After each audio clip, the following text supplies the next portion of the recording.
Today we're going to be talking about rate situations and rate tables. This is lesson 1-3. So rate situations and tables. I don't care if you use a new page each day or if you just title it halfway down to where your notes ended the day before. I'm going to use a new page, that way things don't get confusing for you. Our objectives are to be able to understand the rate situation as involving a constant increase, to be able to distinguish multiplication situations from non-multiplication situations, so rate tables versus non-rate tables, to make a table to show a rate situation for many multiples of the situation, and to be able to understand rate tables as columns of the multiplication table. We're going to do a quick practice warm-up problem, so go ahead and sketch this factor puzzle into your journal. Once you have it written in, I want you to pause the video, pause me, so that you can try to solve it independently, and then I will walk you through it in just a second. So go ahead and pause and give it a whirl on your own, and when you're done, go ahead and resume playing. So when I look at this factor puzzle, I can either look at the products vertically or horizontally because there are two known products given to me. I see that 6 and 27, and I think, okay, 6 and 27, they have a common factor. Their greatest common factor, the biggest number they have in common, is 3. Then I think, okay, 3 times what gives me 6? That number is going to be 2. And remember, these numbers come from the multiplication table, so I am going to go ahead and copy it down at the bottom. 2 times what gives me 16? That number is 8. 3 times what gives me 27? That number is 9. My factor there is 9. 9 times 8 gives me a missing product of 72. Check through here. Good thing my math is on today. Whew. Solving factor puzzle generalizations. So these are just some general rules about solving factor puzzles. You don't need to write them in your journal. You just need to listen along. If you have two products, so two of your middle numbers, you can find their common factor, the multiplication row or column, and write it outside the factor puzzle in 2 spaces. So we did that starting with our 6 and 27. Their common factor was 3. If you have one product on the outside factor, you can find the other product and write it outside the factor puzzle in 2 places.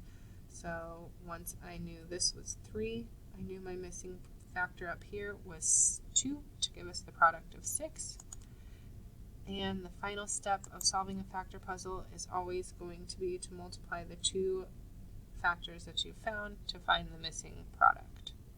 Our next thing that we're going to do is start working with some rate tables. So you should see my rate table down here, talking about the number of days and the dollars saved. You're going to recreate this in your journal. You don't have to write out number of days. You can use the symbol for number of days and dollars saved. You're going to hear me talk about labeling things a lot this year. Labeling is going to be important. I didn't think so when I was your age, but I know it is now. It helps keep things straight.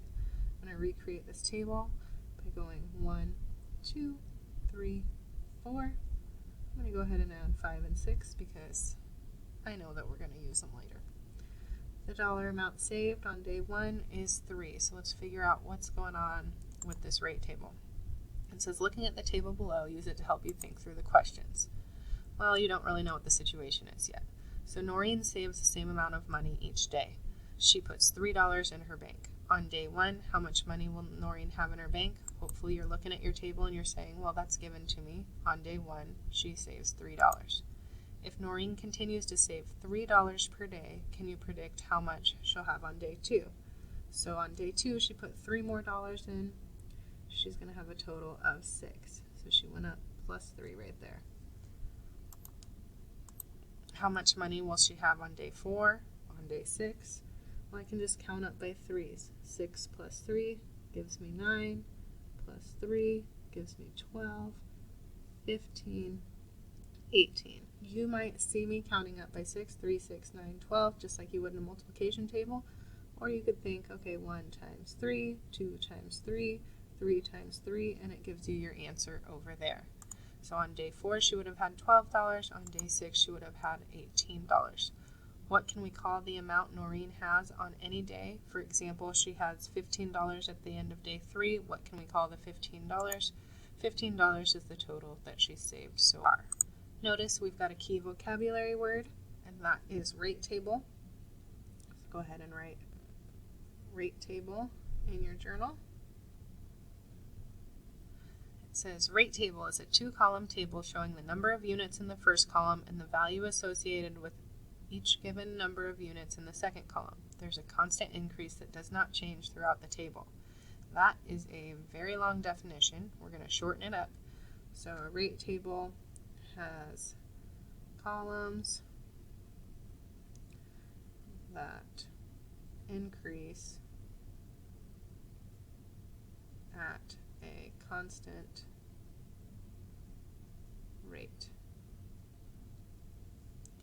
It doesn't change throughout the table. So you notice 3, 6, 9, 12, 15, 18. We could count up by 3s and keep going. So that tells us that this is a rate table because it has a constant rate. How would you solve to find how much money Noreen would have on day 10 and day 12? Well, we could make our table really long and go to 10 and go to 12. Or I could just say, okay, on day 10, she's put $3 in so far, so 10 times 3 gives me $30. On day 12, so that's our day, times 3 for each of the days, that gives me $36. Since Noreen saves the same amount per day, $3 per day, it's called the unit rate. It's the amount for 1 unit, which in this case is 1 day. So unit rate is another vocabulary word. Unit rate is the amount for 1 unit. You can find the total accumulation for any number of units. So you can find the total so far by multiplying the unit rate by the number of units. Rate language tells us how much is added for each unit. So examples are $3 per day, 4 apples for each box, 8 books on every shelf. The amount for 1 unit is the unit rate, which is what we just wrote down. We know what a rate table is, and then it says unit rate language would be clearer if the phrase $3 per 1 day was used, but the 1 is omitted. It's one of those things you don't really need to say. Our unit rate signal words, these are going to be important. Per, each, and every. So if you hear those words in your word problem, there's a good chance that it is a rate situation. 4 apples for each box. 8 books on every shelf. That means there's going to be 8 on every shelf no matter what. It's going to be a constant increase of 8. So if we look at this example, this rate table shows Noreen's savings. We can fill in the rest of the table together to show how much she's saved for the total. So between your rows, hopefully you wrote +3. You can recreate this in your journal. You don't necessarily have to. What does the number between each row show? It shows that every day there was a $3 constant increase in the amount of money Noreen's duck bank. This is the unit rate, so it goes up by 3. So this is the same table that we created. So hopefully yours looks similar. It might not go this high, it's okay. Let's look at this table and decide if it's a rate table. You can copy it in your journal, or you don't necessarily have to, just listen and follow along. So this shows another amount that Noreen could be saving. Is this a rate table?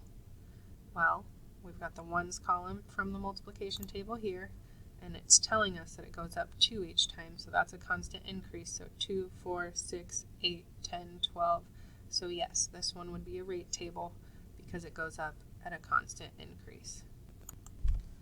And we're ready for our last table today. So if we look, we've got increases of 2, 0, 4, 2, 3.